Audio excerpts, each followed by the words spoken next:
Welcome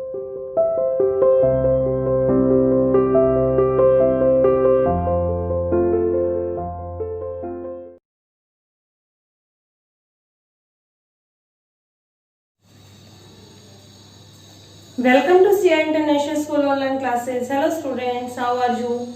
Hope you are fine. बेटा, आज हम सामाजिक और राजनीतिक जीवन बुक का चैप्टर नंबर 4 रीड करेंगे। चैप्टर नंबर 3 हमारा कंप्लीट हो गया था। सरकार क्या है हमने जाना, सरकार क्या है, कितने प्रकार की होती है, ठीक है, सरकार के स्तर कितने प्रकार के होते हैं, सरकार हमारे लिए क्या क्या काम करती है। आज हम बात करेंगे लोकतांत्रिक सरकार के मुख्य तत्व, क्योंकि हमारे इंडिया में लोकतांत्रिक सरकार है।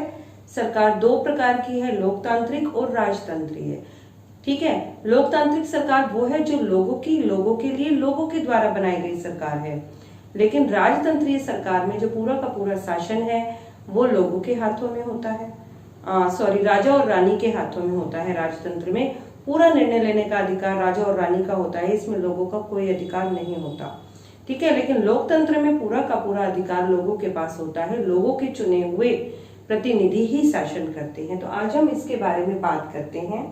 देखिए, इस पाठ में आप लोकतांत्रिक सरकार के कामों को प्रभावित करने वाली कुछ मुख्य बातों के बारे में पढ़ेंगे। इसमें लोगों की भागीदारी मतलब किस तरीके से लोग सरकार के काम में भाग लेते हैं, समस्याओं का समाधान, किसी भी प्रॉब्लम का सॉल्यूशन कैसे किया जाता है, समानता एवं न्याय, ठीक है। लोकतंत्र में सभी लोगों को समानता का अधिकार दिया गया है, सभी लोगों को न्याय प्रदान करने के लिए भी प्रणाली बनाई गई है। ये सब विचार इसमें शामिल हैं। ये सभी लोकतांत्रिक व्यवस्था को सफल बनाते हैं।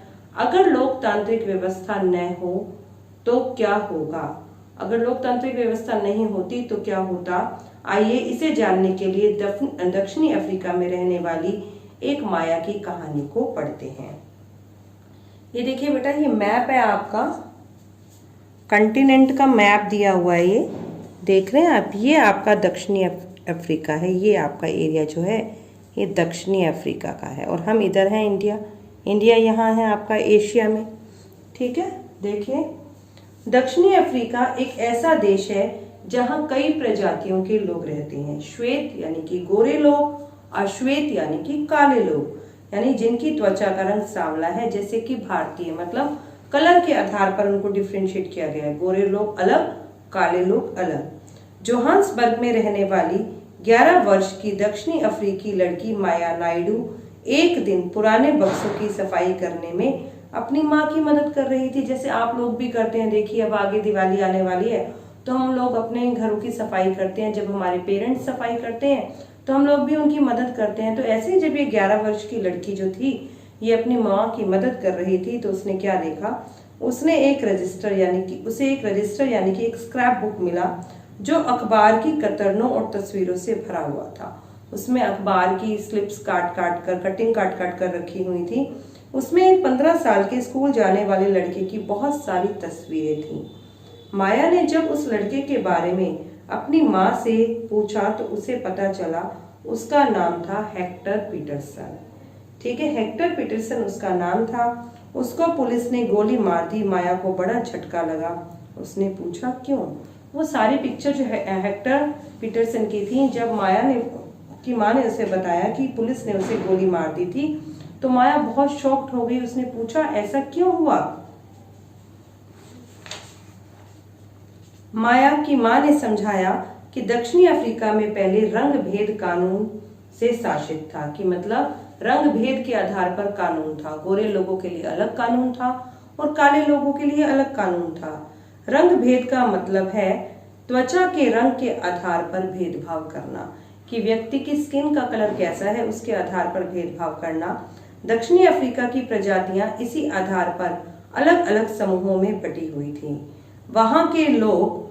वहां के कानून के मुताबिक श्वेत, अश्वेत, भारतीय व अन्य प्रजातियों को एक दूसरे से संबंध बनाने की इजाजत नहीं थी।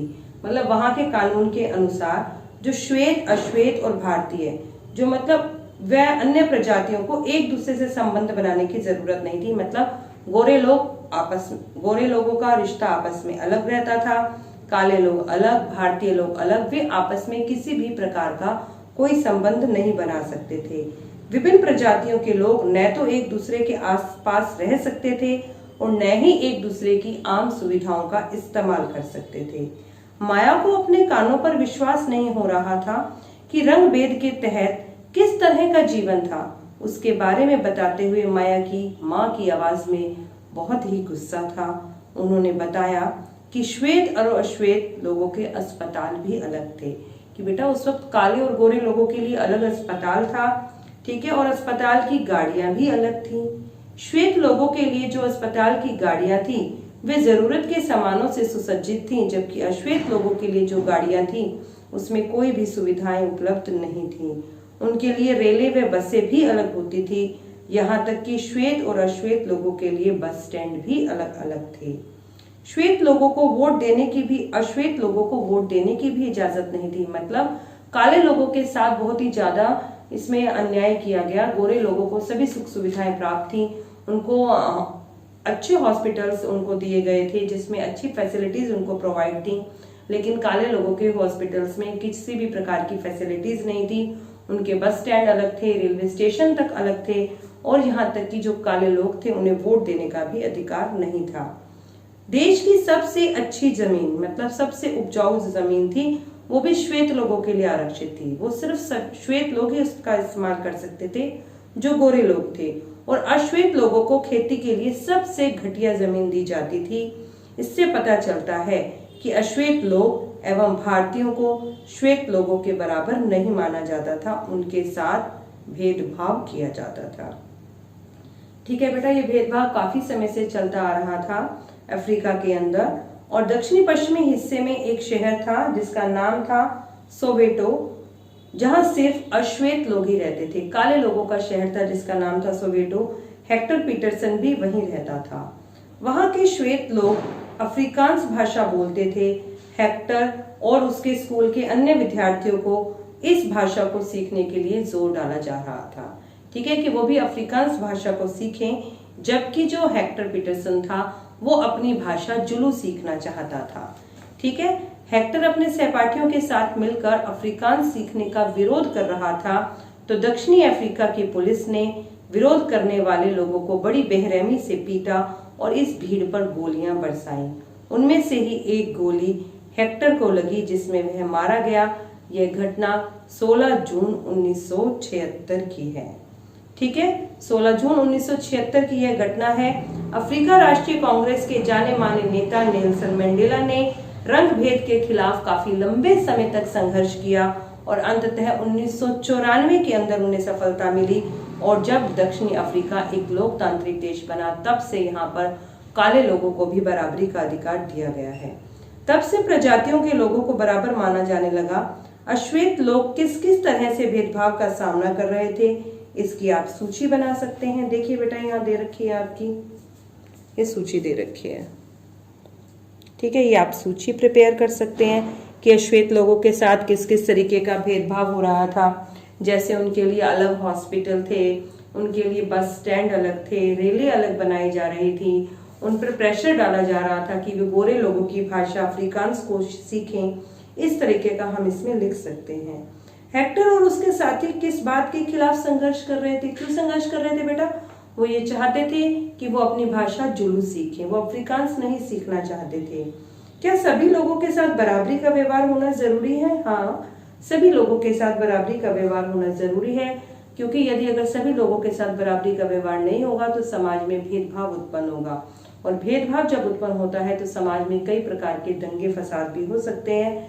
जरूरी है समाज में शांति स्थापित करने के लिए कि लोगों के साथ समानता का व्यवहार किया जाए।